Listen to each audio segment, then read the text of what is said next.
Are you worried that federal statistical agencies like the BLS could lose their independence, could become politicized? And if so, what's at stake for the economy, for businesses, for regular Americans if that happens? So one of the best ways to answer that is to look at international examples. And there are two that I think economists like to raise given all of the concern around credibility in the wake of the BLS commissioner's firing. So we've seen, for example, in Turkey, when there was real pressure from the president's office to lower the reported inflation rate.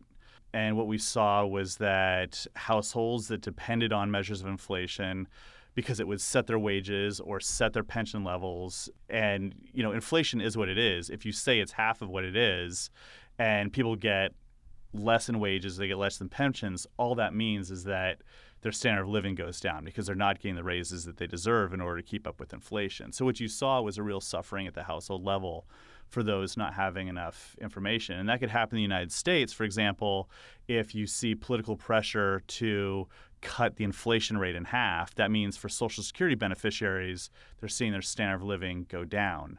The worst example happened in Argentina when you saw the administration around 2007 through 2015 put real pressure on their statistical agency in ways that start to look like what's happened with BLS. Now, the magnitudes are very different.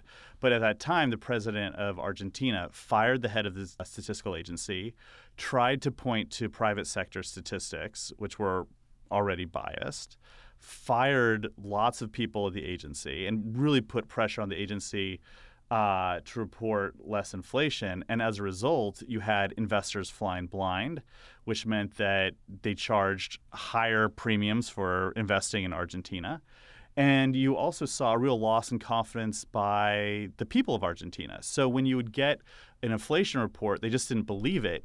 And what happened was that inflation expectations went up over time.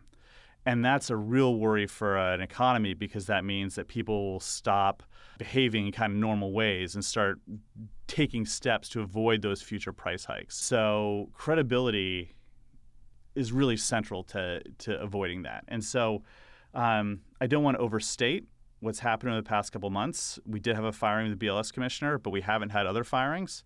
But it's a path that we don't want to go down. It's an experiment we don't want to try.